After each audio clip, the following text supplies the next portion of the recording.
Having completed our look at professionalism and why you should always act professionally, let's move on to self-regulation. There are three basic elements that are involved in determining if self-regulation should be allowed for a given profession.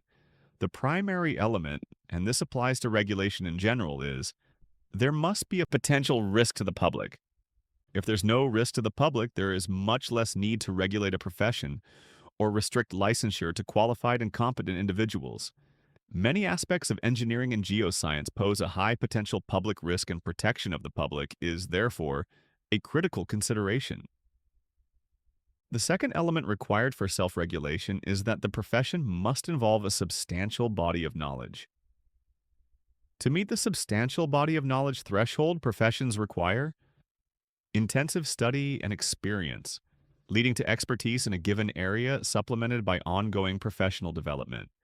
The final element necessary for self-regulation, and this addresses the public protection element, is an organization sanctioned by law and for PEG-NL, that law is the Engineers and Geoscientists Act, and under the Act, PEG-NL must have a structure that supports self-governance and public accountability.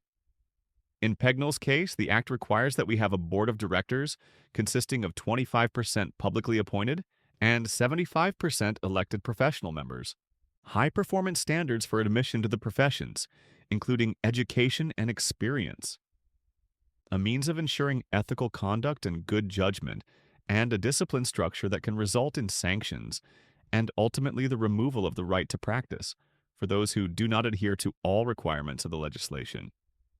As you can see, PEGNL meets all the elemental requirements that allow the organization to self-regulate, but the right to self-regulate can be taken away if the ability to ensure protection of the public comes into question, and we have a relatively recent example of that in one of our professions. Here's a headline taken from the CBC News website. The engineering regulator for the province of Quebec, OIQ, had their self-regulating rights put under trusteeship by the Quebec government for almost 3 years when, according to the CBC News article shown, the Office of Professions in Quebec said in a news release that it had determined that the effective execution of its activities of control of the profession and the financial stability of the OIQ are seriously affected, to the point of putting in doubt the capacity of the OIQ of carrying out its primary mission of protecting the public. This is not a situation we want to find ourselves in. To help us avoid this possibility, regulation of the engineering and geoscience professions in Newfoundland and Labrador must be a partnership of the three primary bodies involved in the professions.